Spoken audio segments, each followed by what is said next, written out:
Changes होता है, कुछ अगर उनको व्यूज देना रहेगा, चेंजेस करना रहेगा, accordingly they can do that. Okay, उसके बाद यही ऑर्डिनेंस पास होता है प्रेसिडेंट के पास। प्रेसिडेंट उसको हर एक एंगल से स्टडी करेगा, हर एक व्यू से स्टडी करेगा, और फिर उसके ऊपर अपनी सहमति देगा, मतलब सिग्नेचर, स्टैम्प, तब जाकर ये बिल क्या बनता है, लॉ बनता है, कानून बनता है। वैसे 2005 में आरटीआई एक्ट लागू किया था। आरटीआई मतलब राइट टू इंफॉर्मेशन। अकॉर्डिंगली सरकार, government, whatever work they do, they must be transparent in their work. Means जो भी वर्क है, they are accountable, they are accessible to us, they have to show each and every penny, मतलब each and every पैसा जितना भी वो लोग इस्तेमाल कर रहे हैं, वो पैसा उनको क्या करना पड़ेगा, सबको अपने तरफ देना कंपल्सरी है। They have to give that each and every accountable to us। ठीक है, मतलब इससे क्या रहता है ना, ये ट्रांसपेरेंस है।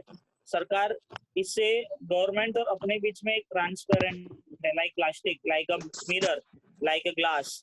ओके, मतलब सरकार जो भी कामकाज कर रहा है, हम लोग क्या कर सकते हैं, उसको देख सकते हैं अकॉर्डिंगली। समझ में आ रहा है सबको? ठीक है, तो इससे क्या होता है ना कि अभी जो सीक्रेसी है, वो सीक्रेसी अभी बंद हो गया। सीक्रेसी मेंटेन करना अभी क्या हो गया है, खत्म हो गया है। सरकार अभी कोई भी सीक्रेट्स रख नहीं पा रहा है। ठीक है, और इसका एक फायदा क्या है ना कि हम लोग को सरकार के प्रति एक ट्रस्ट, एक भरोसा निर्माण हो जाता है, एक कम्युनिकेशन निर्माण होता है। अब तुम लोग सोचोगे सर वो लोग कैसे अकाउंटेबल करेंगे, तो उसके पीछे न्यूज चैनल है, न्यूज़पेपर्स है, मैगजीन्स है, बुलेटिन्स है, सरकार के बहुत सारे बुक्स निकलते हैं, वो लोग डिस्क्लोज करेंगे। ठीक है, अगर उनको जो भी डिस्क्लोज करना है, जो भी चीज उनको बताना है, वो लोग डिस्क्लोज करेंगे। इससे क्या होता है ना, इससे पहले क्या था, अगर सरकार कोई ब्रिज बनाती थी, prior 2005 right to information act prior, तो उसका अकाउंटेबल नहीं था। आज सरकार अगर कहीं पे भी मनी स्पेंड कर रही है, तो they have to give each and every details on that. अब कितने सारे month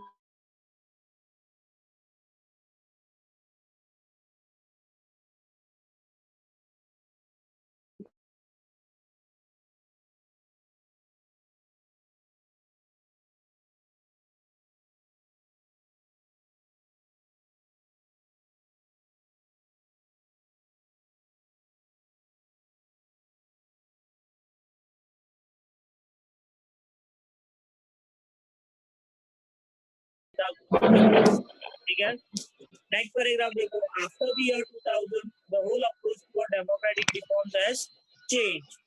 democratic reforms are considered as rights of citizen. ये अपना हक है, अधिकार है। अभी अगर मैं एज अ टैक्स पेयर, ठीक है, मैं अगर सरकार से अकाउंटेबली पूछूं कि अब कितना खर्चा किया है, क्या किया है, सर्टन ब्रिज, सर्टन कनाल, सर्टन डैम्स के लिए, तो उनको देना जरूरी है। ठीक है, तो राइट टू इंफॉर्मेशन जरूरी है in case of education, food security etcetera. इससे क्या होता है कि अपना जो डेमोक्रेसी है वो स्ट्रेंथन हो गया है, क्योंकि आज कोई भी कुछ भी चीज अपने से छुपा हुआ नहीं है। Nothing is there to hide between government and us. They are like in front of mirror, transparency like plastic. आर पार हम लोग उसके बारे में स्टडी कर सकते हैं। अंडरस्टूड? किसी को डाउट है कुछ? इसका एक आंसर है, किसी को डाउट है? ठीक है, वो जो मैंने लाइन बोला है थर्ड लाइन से, वो पूरा वर्किंग ऑफ द गवर्नमेंट तक टिक करना है।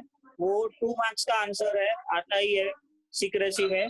ठीक है, तो उसको टिक कर लेना याद से। अब हम लोग नेक्स्ट पैराग्राफ पे आते हैं, सोशल जस्टिस एंड इक्वालिटी।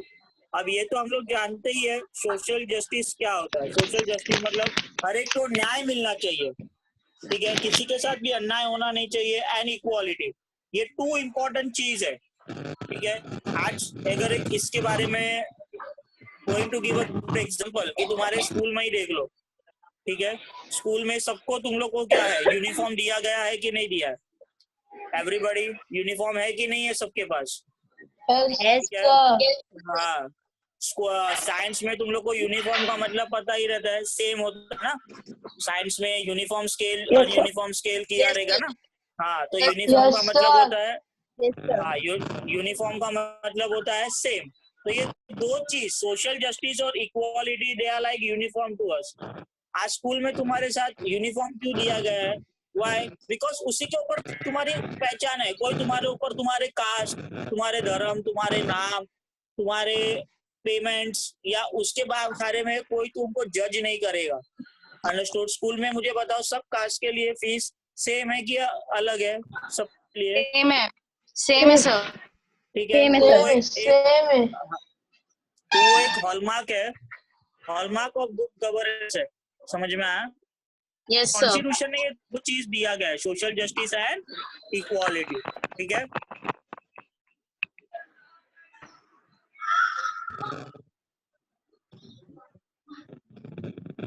देखो अभी दिया गया है, to establish new society based on these two values, we are following the path laid down by our constitution to achieve this goal। समझ में आया?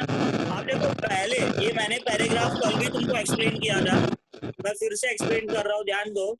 प्रायर टू दिस, जब तुम लोग को मैंने सिखाया था कि during the British rule, British राज जब था, तब सबके लिए जस्टिस था, अलग अलग था, बरोबर है। अगर कोई ब्रिटिश सरकार या ब्रिटिश ऑफिसर गिल्टी फाइंड होता है तो उसके लिए क्या, सर्टेन अमाउंट भरो, छूट जाओ। बट अगर उसी के बेस के ऊपर अगर कोई इंडियन पीपल पकड़ा जाता या गिल्टी पाया जाता तो उसके लिए क्या था, सीवियर पनिशमेंट, रिगरस पनिशमेंट होता था। मम्मी उसको बोल देना आवाज कम से बंद करने के लिए। ठीक है। अब देखो दिया गया है, टू एस्टैब्लिश सोशल जस्टिस, आवाज बंद कर, रिलीज लगाने में सुनने देना। social conditions which are responsible for injustice and instead on the equality of dignity for all individuals। आज इक्वालिटी क्यों दिया है? ताकि हर एक जन डिग्निटी, डिग्निटी का मतलब होता है सम्मान से वो आगे बढ़े, आगे जी सके। ठीक है। सेल्फ रिस्पेक्ट से वो जी सके, irrespective of the caste, creed, gender, race, mummy अब बंद बोला, ईयरफोन लगा के नहीं हो रहे यार। प्लेस ऑफ बर्थ, कहाँ से भी हो। ठीक है। मम्मी तो उससे कोई लेना देना नहीं है। ओके। यार अब देखो दिया गया है, डिग्निटी का मीनिंग इंग्लिश में क्या है? इक्वालिटी ऑफ डिग्निटी का मतलब होता है सम्मान से रहना, वो और हर एक इंडिविजुअल्स के सम्मान। हाँ, डिग्निटी मतलब विद रिस्पेक्ट। ठीक है। Okay sir. इक्वालिटी है, डिस्क्रिमिनेशन है, भेदभाव है, वो उनको डिफरेंशिएट कम करना। अंडरस्टूड? इसके लिए इंफीरियर नहीं है। ठीक है। कोई बड़ा या छोटा नहीं है, according to the language, gender, place of birth, race, property, equality, opportunity, development, सबका हक अधिकार है। ठीक है। वैसे ही देखो जस्टिस और इक्वालिटी के लिए भी दिया गया है। गवर्नमेंट क्या कर रहा है, सबके लिए इंपॉर्टेंस बना के रख रहा है। देखो दिया है पॉइंट में, to establish social justice and equality, efforts are made at all levels of society, but the government effort and policies on this front are more important. For democracy to be inclusive, one must try to bring all sections of the society into the mainstream। सबके लिए वो society में होना जरूरी है, society में create out करना जरूरी है। तो ये इम्पोर्टेंट चीज अपने लिए अपने को स्टडी करने मिलता है। समझ में आया सबको? अंडरस्टूड? Yes sir. ठीक है। अब देखो दिया गया है प्रोसेस में, डेमोक्रेसी क्या करता है, सोशल कॉन्फ्लिक्ट्स को मिटाता है। अभी आज भी अगर देखने जाएंगे पूरी तरह से सोशल जस्टिस या इक्वालिटी इंडिया में तो पाया गया नहीं। As compared, you also know that in different villages, different ग्राम खेड़ में, सब बाजू में ये तो पॉसिबिलिटी है कि ये सब बाजू होता ही है, नो डाउट। अंडरस्टूड? और हर एक प्लेस पे ये सब चीजें दिया गया है, आज भी ये होता है। बट कुछ कुछ स्टेट्स में, शहरों में इनजस्टिस, इक्वालिटी होता, मतलब इनइक्वालिटी होता नहीं है। ठीक है। ठीक है। अब मैं देखो रीड कर रहा हूँ, democracy is in fact a process of accommodating different sections in society। Democracy क्या करता है, डिफरेंट सेक्शंस ऑफ सोसाइटी को इंक्लूड करता है। Democracy helps in reducing social conflict. Conflict का मतलब क्या होता है, भेदभाव, झगड़ा करना, छोटा मोटा समाज में जो चीजें होती रहती थी, मतलब डेमोक्रेसी है तो उसके कारण ये सब चीजें होती नहीं है। Let made in India in this directions. अब आता है policy of reservation of seats. ये भी कल मैंने एक्सप्लेन किया था, इन डिटेल में भी एक्सप्लेन कर रहा हूँ। रिजर्वेशन ऑफ सीट्स क्या किया ना, लोकल गवर्नमेंट से, फ्रॉम ग्राम पंचायत, पंचायत समिति, जिला परिषद से लेकर अपर कास्ट तक, अपर चेस के लिए रिजर्वेशन ऑफ सीट्स क्या किया है, डेवलपमेंट के लिए दिया गया है। ठीक है, ये पैराग्राफ को भी टिक करना, इंपॉर्टेंट पैराग्राफ है, इसका एक शॉर्ट नोट है, 2 मार्क्स के लिए आता ही है कंपल्सरी। कौन सा paragraph sir? Policy of reservation of seats पूरा ओके सर। मिला क्या? हाँ, अब देखो इसके अंदर भी क्या दिया गया है, policy of reservation of seats मतलब क्या रहता है, ईच एंड एवरी कास्ट को गवर्नमेंट में आने का हक अधिकार सरकार ने दिया, चाहे वो अपर कास्ट हो, लोअर कास्ट हो, शेड्यूल कास्ट हो, शेड्यूल ट्राइब्स हो, एनडीटी हो, कोई भी caste, OBC etcetera, open caste. और वो भी कैसा रहता है, इज लाइक अ स्पीयर, मतलब 5-5 साल में चेंज होता है, अंडरस्टूड। फिर वुमेन्स लोग के लिए भी होता है, वो आगे हम लोग पढ़ेंगे।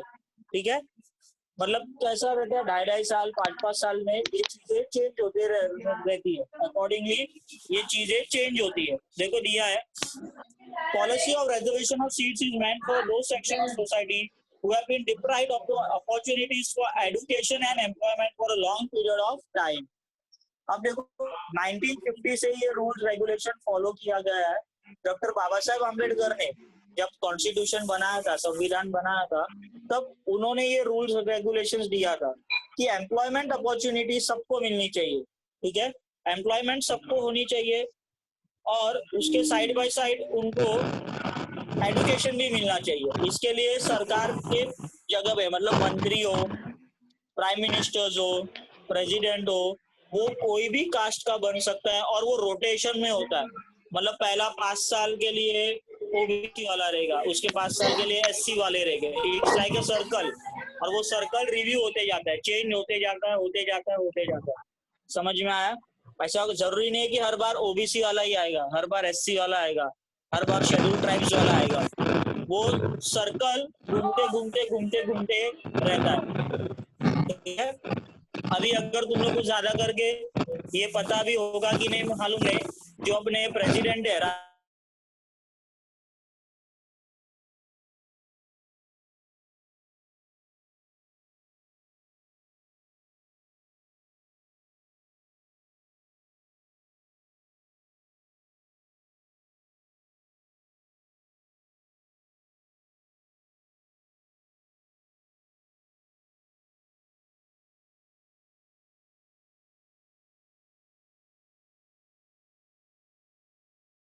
वहां पे लिस्ट लगता है। कल भी मैंने तुमको एग्जांपल दिया था, किसी को अगर 95 98 भी आया रहेगा परसेंटेज तो भी उसको होल्ड पे रखेंगे। बट अगर किसका कास्ट सर्टिफिकेट है और उसको 50 साल भी आया रहेगा, उसको पहले लिस्ट में नाम आएगा। डिस्टर्बेंस हो रहा है बहुत पीछे, किसके घर पे डिस्टर्बेंस हो रहा है इतना? ठीक है, सुनो अभी, शेड्यूल कास्ट शेड्यूल ट्राइब्स के लिए सम सीट्स रिजर्व रखा है।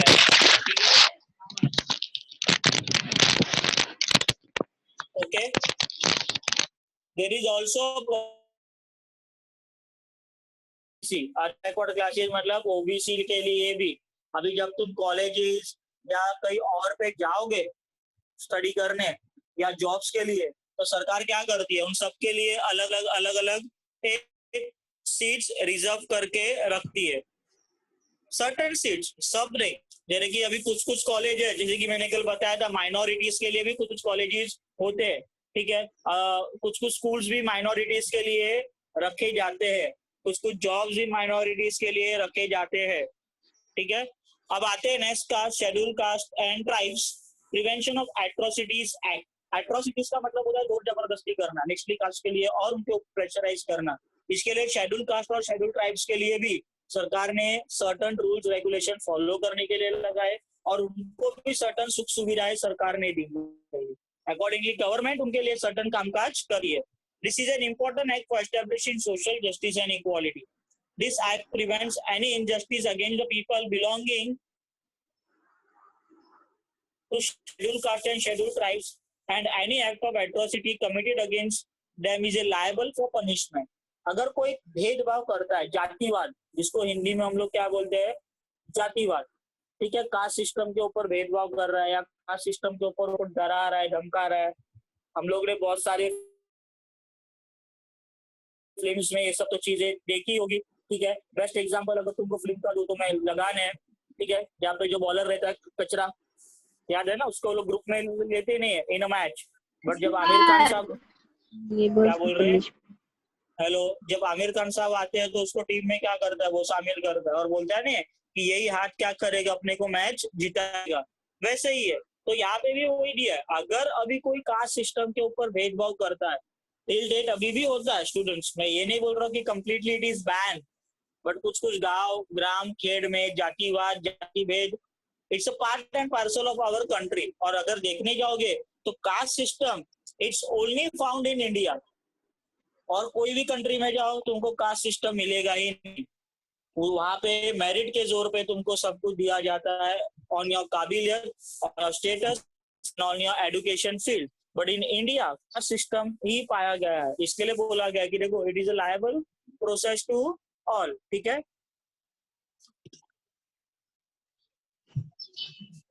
कास्ट सिस्टम, अगर कोई एट्रोसिटीज बिलोंग करता है और अगर उसने जाके कंप्लेंट किया तो it is a liable for the punishment, उसको पनिशमेंट होना जरूरी है। नेक्स्ट आता है provisions for the minorities. Screen दिखाई दे रहा है सबको माइनॉरिटीज का? Yes sir. हाँ, तो अब माइनॉरिटीज में देखो क्या क्या दिया गया है। माइनॉरिटीज मैंने कल भी तुमको एक्सप्लेन किया था, फिर से इन डिटेल में मैं बता रहा हूँ। Minorities are those people whose populations are very limited in a certain part of a country, और इन अ कंट्री भी हम लोग बोल सकते हैं, योर स्टेट में। जैसे कि हम लोग जानते हैं from starting India belongs to a country of Hindus people, बरोबर है। सब लोग जानते हैं कि इंडिया में जितने भी लोग हैं सब इंडियंस ही पाए गए, बट कुछ कुछ माइनॉरिटीज अभी भी है, जैसे कि मुस्लिम्स है, क्रिश्चियंस है, जूस है, पारसीज है। अब मुझे बताओ तुम्हारे स्कूल में कितने स्टूडेंट्स पारसीज है, कोई बता सकता है? नहीं पता। पता भी नहीं होगा, because Parsis communities are very much low in minorities. वो कम्युनिटी अभी है ही नहीं, उनकी पूरी जो तादाद है, जो उनका पूरा पॉपुलेशन है, वो अभी वैनिश होते जा रहा है। ठीक है, अभी पारसीज में कोई शादी करना चाहता ही नहीं है, वो लोग आउटकास्ट आउटडेट के ऊपर शादी करके अपना घर संसार बसा रहे हैं, ठीक है। तो वैसे माइनॉरिटीज का यहाँ पे, अब इंडिया में हम लोग जानते हैं each and every culture is respected, each and every religion is also respected, ठीक है। अब यहाँ पे वही दिया गया कि सरकार ने क्या किया, सर्टन सीट्स के लिए माइनॉरिटीज के लिए उन्होंने हेल्पिंग करने के लिए चाहा कि उनको भी सर्टन सुख सुविधा दिया जाए। अभी ऐसा है कि चलो आज हिंदू लोग का अगर देश है इंडिया, हिंदू लोग बिलोंग करता है, मेजोरिटी पीपल यहाँ पे हिंदू कल्चर को बिलोंग करते थे, सिर्फ हिंदू फेस्टिवल सेलिब्रेट होते हैं, कभी ऐसा देखा है? नहीं, ईच एंड एवरी टाइप के फेस्टिवल सेलिब्रेट है विदाउट एनी हार्मनी। किसी को कुछ तकलीफ दी है, जैसे कि ईद हो गया, क्रिश्चियंस लोग का क्रिसमस हो गया, न्यू ईयर हो गया, ईच एंड एवरी चीज क्या होता है, सेलिब्रेट होता है। स्कूल में भी तुम लोग को देखो ईच एंड एवरी फेस्टिवल को छुट्टी देते हैं कि नहीं देते? क्या ऐसा है कि तुमको बोला गया है कि नहीं तो ये स्कूल सिर्फ क्रिश्चियंस है, Anthony belong to only Christianity, तो सिर्फ तुमको 31st 25 मार्च या जो भी क्रिश्चियंस के सेलिब्रेशन हो गए उनको ही, ऐसा है नहीं ना, सबको है। तो माइनॉरिटीज के लिए भी सरकार ने, डॉक्टर बाबा साहब आम्बेडकर ने जब कॉन्स्टिट्यूशन बनाया था तो उनको भी माइंड में रख के उन्होंने सर्टन प्रोविजंस बनाया था। प्रोविजंस मतलब रूल्स रेगुलेशंस, ओके। देखो दिया है द इंडियन कॉन्स्टिट्यूशन, आवाज हो रहा है डिस्टर्बेंस, पीछे कौन है? Pay attention now. The Indian Constitution has made several provisions for the protection of minorities. The government have adopted several policies for minorities to provide them the opportunities for education and employment. देखो ये दो चीज तुमको हर एक paragraph में मिलेगा, एक है एडुकेशन और एक है एम्प्लॉयमेंट। सरकार ने दो चीज के ऊपर ज्यादा करके गौर किया।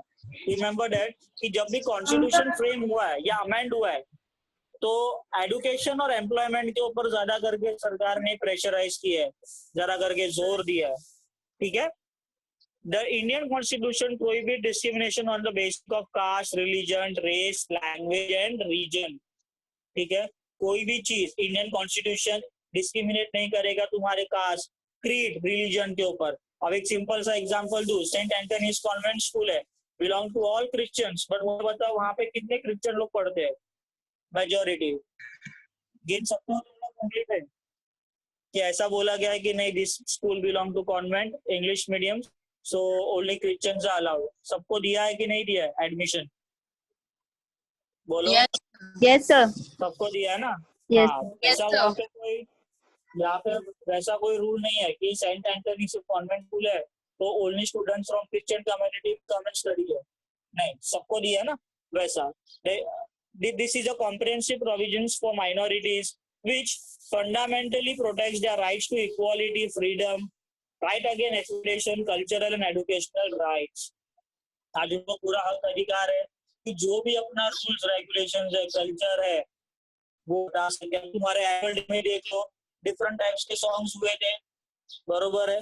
कोई साउथ इंडियन डांस पे डांस किया था, कोई जैज, कोई ये, मतलब अपना कल्चर स्कूल में भी बताने का हक अधिकार सबको दिया गया है। ठीक है, अब मैं तुम लोग को सर्टेन चीज, हाँ देखो यहाँ पे क्वेश्चन नंबर 2 दिखाई दिया सबको? Yes, sir. Indian democracy Yes, is sir. Considered the largest democracy in the world. ये मैंने कल तुम लोग को पैराग्राफ बताया था ना राइट टू वोट में। हाँ हाँ, तो वोट 2 टाइम्स मुझे लिख के चाहिए। वही एक क्वेश्चन। सर एक बार एक और दे रहा हूँ ना, हाँ बोल रहा हूँ मैं। State whether following statements are true और फॉल्स। नंबर 1 देख लो, स्क्रीन पे ही है, जिसको नहीं दिखाई दे रहा है लिख लो question. Indian democracy is considered to the largest democracy in the world. ये बताओ ट्रू है कि फॉल्स है? True. True. ट्रू है। क्यों True. ट्रू है? क्योंकि जो अपना वोटिंग एज है, वोटिंग एज 21 से अभी कितना किया है? वोटिंग एज कितना किया है? 18। 80. हाँ, तो इसके वो लार्जेस्ट डेमोक्रेटिक कंट्री है इन द वर्ल्ड में, क्योंकि मेजोरिटी लोग यंग पीपल लोग उसके अंदर वोटिंग करते हैं। वो पैराग्राफ में आंसर है। Second, secrecy is the working of has increased due to the right to information. False. False. क्यों false है? क्यों false क्यों है? रीजन भी देना है। 2 मार्क्स का आंसर है। एक Sir, आप बताओ ना.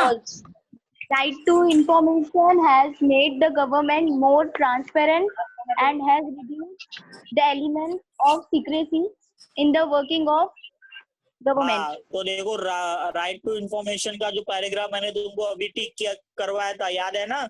उस पैराग्राफ पे 3 लाइन वाला जो था लास्ट में, पेज नंबर 70 पे आई थिंक सो, ऊपर लेफ्ट राइट हैंड साइड पे आंसर मिलेगा। ठीक है, तो secrecy in the working of the government है decrease not increase. Why? Because government का काम पूरा क्या है? ट्रांसपेरेंट हुआ है। क्या हुआ है? ट्रांसपेरेंट। ये 2 आंसर तुमको 2 टाइम लिखना है। एक और है, मिला क्या सबको? Yes, sir. Yes, sir. हाँ, अब शॉर्ट नोट में देखो दिया है प्रोविजन रिगार्डिंग माइनॉरिटीज। मिला? Yes, sir. क्वेश्चन दिखाई दिया, प्रोविजन रिगार्डिंग माइनॉरिटीज। हाँ, तो वो माइनॉरिटीज का पैराग्राफ पूरा आएगा। शॉर्ट नोट है ना, तो पूरा आएगा। ठीक है, और policy of reservation of seats वो भी मैंने पढ़ाया हो। मिला क्या सबको? Yes, sir. Policy regarding provisions regarding minorities, policy of reservation of seats। ये 2 आंसर 2 टाइम, और ट्रू और फॉल्स वाला आंसर 2 टाइम। कल पूरा लिख के भी चाहिए, और पूरा चाहिए तो घर पे बाहर कर लो, क्योंकि ये दोनों 4 आंसर में से 2 आंसर आता ही है। देखो पीएल का 12 पे 12 मार्क्स अपने को स्कोर करना है, एक भी चीज उसमें से मिस नहीं होनी चाहिए अगर गुड स्कोर करना है तो। और ये आता ही है लेसन नंबर 1 का ज्यादा करके क्वेश्चन आता है 1 और 2 का। ठीक है, तो इसलिए मैं स्लोली जा रहा हूँ, हर एक आंसर तुमको डिस्कस कर रहा हूँ साइड बाय साइड। तो वो 2 आंसर है, ये 2 आंसर कल लिख कर भी चाहिए और बाहर भी कर लेना। ठीक है, जब फेस टू फेस चालू हो जाएगा ऑफलाइन लेक्चर्स, तो मैं डायरेक्ट जाके पूरा लूंगा। ठीक है? Yes. Any doubt? No. Sir point किसी को पूछना है? नो पॉइंट जल्दी पूछना है, सर पूछ लो, time is running up. No sir minorities पूछना है, कुछ सर। लाइन, हाँ नहीं पूछना। और किसी को कोई डाउट्स है क्या? कोई पॉइंट कोई लाइन समझा नहीं है तो पॉइंट टिक करके रखो। कल चाहिए तो पर्सनली पूछ लो या तो मुझे ग्रुप में आशीष सर से आरसल सर से नंबर लेके व्हाट्सएप पे भी पूछ सकते हो या कहीं भी कॉल करके पूछो, ठीक है। और होमवर्क कल सबका मुझे व्हाट्सएप चाहिए, व्हाट्सएप नंबर ले लो सर से। आरसल सर या तो आशीष सर दे देंगे या तो आशीष सर को सेंड कर देना। आशीष सर जो है अपने में, ठीक है, हिंदी वाले नहीं दूसरे वाले, उनको नंबर ले लेना या तो उनको सेंड कर देना तो वो मुझे फीडबैक देंगे। होमवर्क 2 टाइम्स गुड है, ज्यादा नहीं किया मैंने, ठीक है। any डाउट तो पूछो।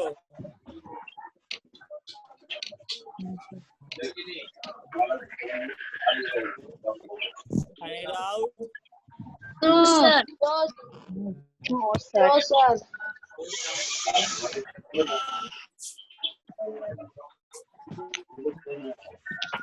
चल क्लोज द हाँ मीटिंग, सर, क्लोज हाँ कर दे। सर, हाँ।